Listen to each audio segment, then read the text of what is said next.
আওয়ামী লীগ আবার ফিরবে, সেটাও আবার ভয়ঙ্কর রূপে জানিয়ে দেশ জুড়ে শুরু হয়েছে ব্যাপক আলোচনা সমালোচনা। ওয়াকার সাহেব হাসনাত এবং সার্জিসকে প্রস্তাব দেয় ঠিক দুপুর 2:30 আওয়ামী লীগকে ভিন্ন রূপে ভিন্নভাবে ফিরে আনতে হবে, তাদেরকে পুনর্বাসন করতে হবে এবং তাদের যত ধরনের সুবিধা সেটা তারা দিবে হাসনাত এবং সার্জিসকে। ডক্টর মোহাম্মদ ইউনূসের যে সিদ্ধান্ত বাংলা সরকারের, এই সিদ্ধান্তে নিশ্চিত ঘুম হারাম হয়ে যাবে আসিফ, নাহিদ, মাহফুজ, সার্জিস, হাসনাত, আবু বাকের, হান্নান মাসুদ, এই লেভেলের যারা খেলোয়াড় আছেন তাদের অনেকেরই। আর এই ঘুম হারাম করার পেছনে দুইটা সিদ্ধান্ত খুবই প্রবল ভাবে তাদেরকে ইফেক্ট করতে যাচ্ছে। একটা হচ্ছে 12 ঘন্টার আলটিমেটাম সমন্বয়কদের দল কিংবা ডক্টর ইউনূস তিনি যদি পদত্যাগ না করে তাহলে সমন্বয়কদের দল নিষিদ্ধ করতে হবে। হঠাৎ করে মির্জা ফখরুল তিনি কেন এই ঘোষণা দিলেন? এই সরকার 7 মাস ক্ষমতা আসছে, ক্ষমতা আসার পরে এই সরকার আমরা দেখতে পাই এই 7 মাসের মধ্যে আইন শৃঙ্খলা পরিস্থিতি হাটে হাঁড়ি ভেঙে দিলেন। তিনি ব্যাপারটাকে ফাঁস করে দিয়েছেন যে আওয়ামী লীগকে ফেরানোর প্রেসক্রিপশন এসে গেছে ইন্ডিয়া থেকে এবং যুক্তরাষ্ট্র থেকে। আওয়ামী লীগকে ফেরানোর প্রেসক্রিপশনে কাজও শুরু করে দিয়েছে বাংলাদেশ সরকার। শেখ হাসিনা বাংলাদেশে প্রবেশ করতেই পারেন এবং করবেন এবং অ্যাজ এ প্রাইম মিনিস্টার। আসসালামু আলাইকুম প্রিয় দর্শক, নতুন একটি নিউজে সবাইকে স্বাগতম। টাইটেল এবং থাম্বনেল দেখে আপনি নিশ্চয়ই বুঝতে পেরেছেন আজকের কোন বিষয়ে তথ্য জানতে পারবেন।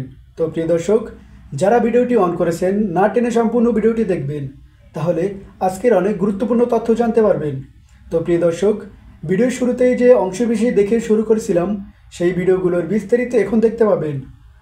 তো প্রিয় দর্শক, তার আগে আপনাদের কাছে ছোট্ট একটি অনুরোধ, যারা এখনও চ্যানেলটি সাবস্ক্রাইব করেনি অবশ্যই সাবস্ক্রাইব করে পাশে থাকা বেল আইকনটি অন করে দেবেন, তাহলে প্রতিদিনের আপডেট নিউজ সবার আগে দেখতে পাবেন।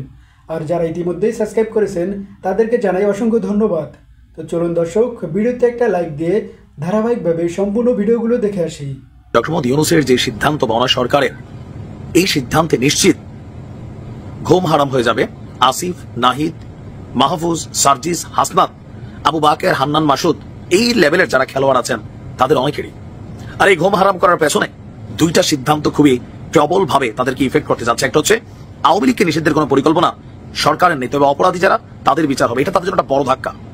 এই ধাক্কার পরপর আরেক ধাক্কা আসতেছে যে এনসিপি এই স্বল্প সময়ে রাজনৈতিক দল গঠনের আগে এবং পরে বাংলাদেশের প্রত্যেকটা বড় যে রাজনৈতিক দল আছে, বিশেষ করে বিএনপি, তাদেরকে যথেষ্ট খোঁচাই ফেলছে।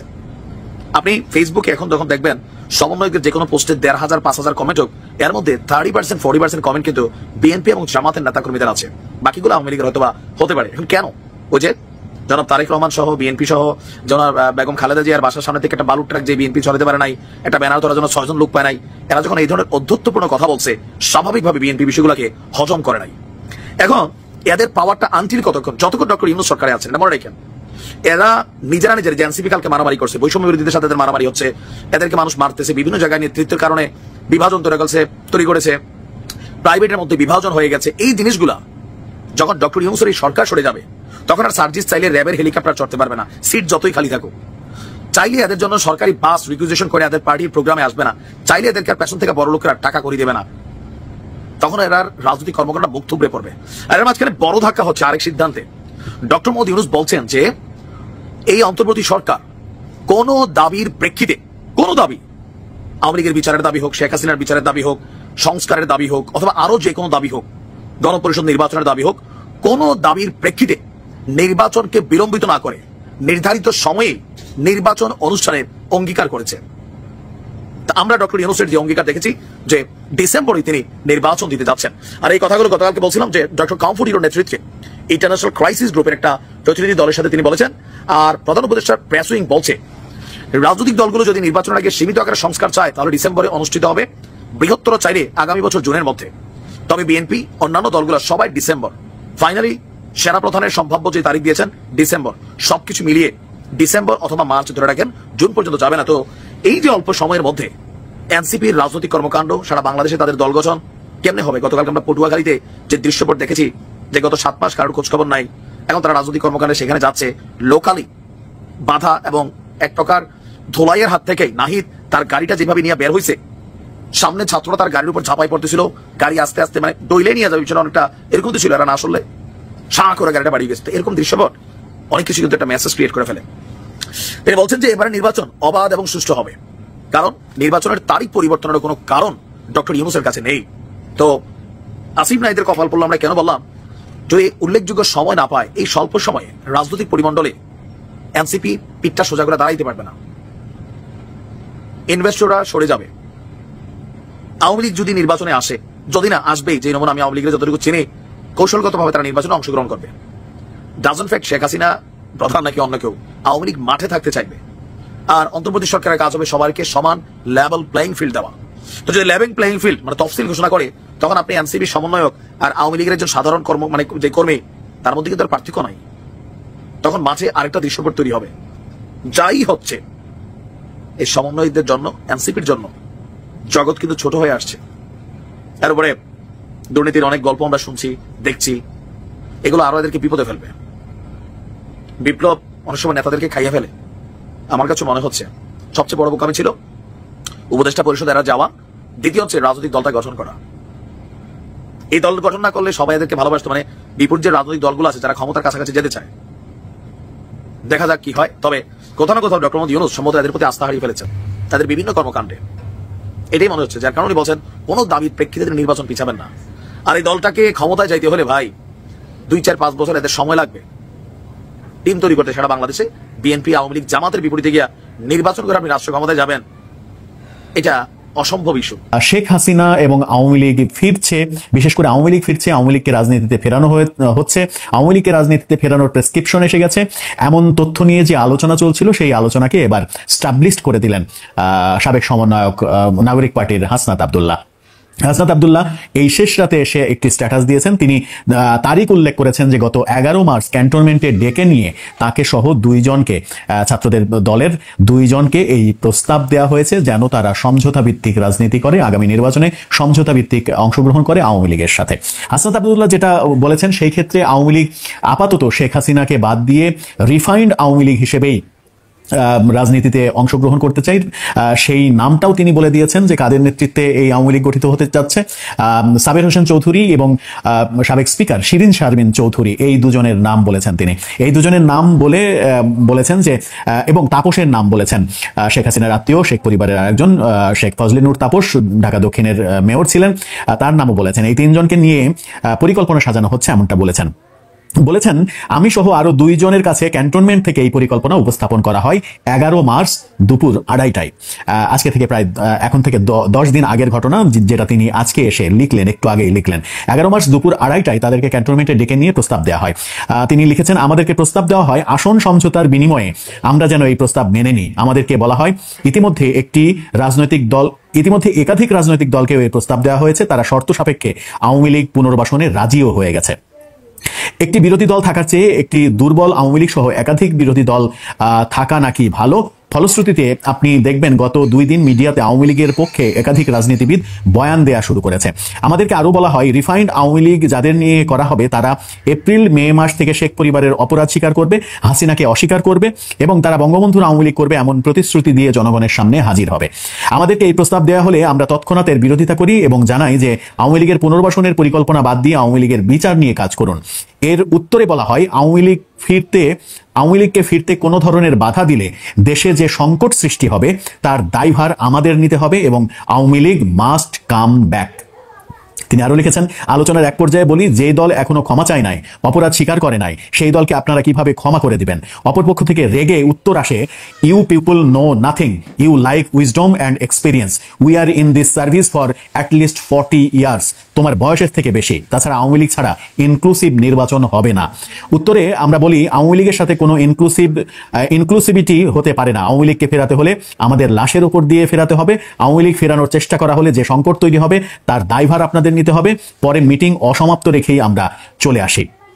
তিনি শেষে লিখেছেন যে কখনো এজেন্সি কখনো ক্যান্টনমেন্ট থেকে চাপ দেওয়া হয়েছে, আজকেও ক্যান্টনমেন্টের চাপকে অস্বীকার করে আমি আবারও আপনাদের উপরেই ভরসা করতে চাই।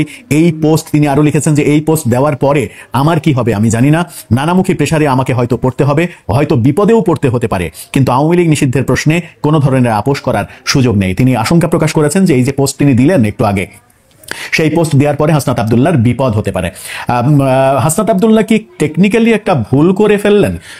তিনি এই মুহূর্তে সেনাবাহিনীকে মুখোমুখি দাঁড় করিয়ে তাদের রাজনৈতিক ভবিষ্যৎ কি একেবারে অনিশ্চিত করে ফেললেন? কারণ এই সেনাবাহিনীর বিপক্ষে এই ধরনের পোস্ট, হয়তো সেনাবাহিনীর 2-4 জন তার সঙ্গে কথা বলেছে, যারা কথা বলেছে তাদের মধ্যে সেনাবাহিনীর 2-4 জন হয়তো ছিলেন, কিন্তু সরাসরি গোটা সেনাবাহিনীকে বিতর্কিত করা, এতে যদি সমস্ত সেনা সদস্যরা খেপে যায়, তাতে করে এই যে নাগরিক পার্টি, এদের ভবিষ্যৎ অন্ধকারের দিকেও চলে যেতে পারে বলে পর্যবেক্ষকরা কিন্তু বিশ্লেষণ করছেন।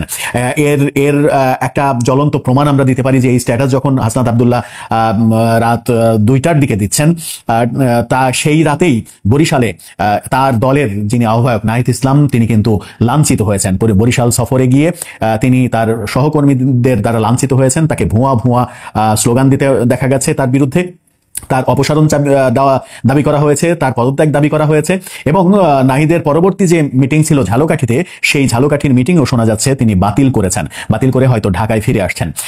অর্থাৎ নিজেদের মধ্যে, ঢাকার বাইরে নিজেদের মধ্যে যখন নিজেদের অস্তিত্ব নিয়েই এখনো সংকটের মধ্যে তারা রয়েছে, নিজেদের মধ্যে প্রচুর বিভাজন রয়েছে, ঢাকাতেও আমরা দেখছি একাধিক দলের জন্ম হচ্ছে, তাদের নিজেদের মধ্যে ঐক্যের অভাব রয়েছে, ঠিক সেই সময়ে তিনি যে সেনাবাহিনীকে প্রতিপক্ষ বানিয়ে দিলেন, এবং সেনাবাহিনীকে প্রতিপক্ষ বানানোর ফলে তাদের রাজনৈতিক অবস্থা কোন দিকে যাবে সেটা একটা বড় প্রসঙ্গ। যে তিনি নিজেই যেটা লিখেছেন যে এই পোস্ট দেওয়ার পরে আমার কি হবে, আমার কোন বিপদ হবে আমি জানি না। আমার মনে হয় যে টেকনিক্যালি একটু ভুল করে ফেললেন সেনাবাহিনীকে প্রতিপক্ষ বানিয়ে।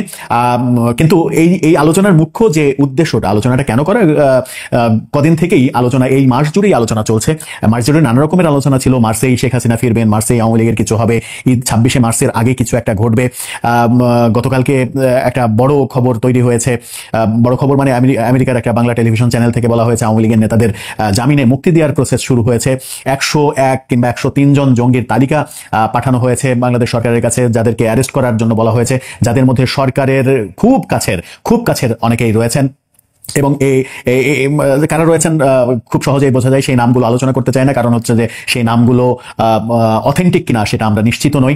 এই কানাঘুষাগুলো চলছে, আমেরিকার একটা টেলিভিশন চ্যানেল এই কথাগুলো বলছে, তারা বলছে তাদের কাছ থেকে আপনারা শুনে নিতে পারেন, কিন্তু আমরা আমাদের প্ল্যাটফর্ম থেকে বলতে চাই না। কিন্তু যে আলোচনাগুলো চলছিল, সেই আলোচনার একটা বাস্তবতা তৈরি হলো হাসনাত আব্দুল্লাহর এই স্ট্যাটাসের প্রেক্ষিতে। তার মানে আমেরিকা এবং ভারত থেকে প্রেসক্রিপশন এসেছে আওয়ামী লীগকে রাজনীতিতে ফেরাতে হবে, আওয়ামী লীগের উপরে যে টর্চার চলেছে সেই টর্চার থেকে সরকারকে ইউটার্ন নিতে হবে, এবং সেই প্রসেস শুরু হয়ে গেছে। সেই প্রসেস যখন হাসনাত আব্দুল্লাহকে যখন গত 11 মার্চ এই প্রস্তাব দেওয়া হয়েছে, 10 দিন পরে তিনি নিরুপায় হয়ে তিনি হয়তো আর কোনো কুল কিনারা পাননি, কোথাও হয়তো তিনি সুযোগ পান নাই, তার কথাগুলোর কেউ মূল্য দেয়নি, সেই কারণে 10 দিন পরে এসে সামাজিক যোগাযোগ মাধ্যমে এরকম স্ট্যাটাস দিয়েছেন। 12 ঘন্টার আলটিমেটাম সমন্বয়কদের দল কিংবা ডক্টর ইউনুস তিনি যদি পদত্যাগ না করে, তাহলে সমন্বয়কদের দল নিষিদ্ধ করতে হবে। এবং তিনি যদি অন্তর্বর্তীকালে সরকারে থাকতে চায় এবং তিনি যদি বাংলাদেশে একটা নির্বাচনের আয়োজন করতে চায়, তাহলে তাকে আপনার নিরপেক্ষতা এটার প্রুফ করতে হবে যে তিনি নিরপেক্ষ। তিনি যদি এটার প্রুফ কিংবা এভিডেন্স না দিতে পারে, তাহলে এই সরকারের অধীনে আপনার বাংলাদেশে কোনো নির্বাচনে হবে না, কিংবা আমরা এই নির্বাচনে গ্রহণ করব না। এটা আসলে বোঝাই যাচ্ছে যে এই সরকার তারা দীর্ঘ মেয়াদীভাবে থাকতে যাচ্ছে ক্ষমতার লোভে বা লালসতায়। আসলে হঠাৎ করে মির্জা ফখরুল তিনি কেন এই ঘোষণা দিলেন, এটার পিছনে সবচেয়ে বড় কারণ হচ্ছে, আচ্ছা সবার আগে আসুন মির্জা ফখরুল সাহেবের একটা বক্তব্য শোনাই, তারপর বাকি কথা বলি। সরকারের অধীনে বিএনপি কোনো নির্বাচনে যাবে না। আমরা পরিষ্কার করে বলছি যে এই সরকার বৈধ নয়, এই সরকার অবৈধ, এই অবৈধ সরকারের অধীনে কোনোদিন সুষ্ঠু নির্বাচন হতে পারে না। এই সরকারের অধীনে কখনোই নিরপেক্ষ নির্বাচন হতে পারে না। অন্যদিকে আপনার যে নাকি 1 সপ্তাহ আগে উপদেষ্টা ছিল, আপনার উপদেষ্টা আর কেউ না, ভুট্টো সাহেব, নাহিদ ইসলামের কথা বলতেছি আমি। এই ভুট্টো সাহেব তিনি বলছে যে 72-এর সংবিধানকে মুছে ফেলে 24-এর যেই আপনার তারা যেই সরকার কিংবা দেশটা স্বাধীন করছে, মানে তথাকথিত তারা বলে, আমরা তো এটা বিশ্বাস করি না, আমরা বিশ্বাস করি বাংলাদেশে একটা জঙ্গি হামলা হয়েছে। এখন আসুন, এই তথাকথিত আপনার ভুট্টো সাহেব তিনি বলে যে 24-এর যে স্বাধীনতা এটাকে ঘিরে কিংবা এই 24-এর ইতিহাসকে ঘিরে বাংলাদেশে একটা নতুন সংবিধানকে লেখা হবে। অন্যদিকে যতক্ষণ না পর্যন্ত বাংলাদেশে 24-এর এই সংবিধান কিংবা শেখ হাসিনার আমলে কিংবা বিএনপির আমলে যেই সংবিধান আছে, 72-এর সংবিধান আছে, 71-এর মানে যত আছে আর কি আপনার মুক্তিযোদ্ধা চেতনা বা ইতিহাস, সমস্ত কিছু যতক্ষণ না পর্যন্ত সংশোধন কিংবা আপনার সংস্কার না করা হবে ততক্ষণ পর্যন্ত বাংলাদেশে কোনো নির্বাচন হবে না। এটাকে কেন্দ্র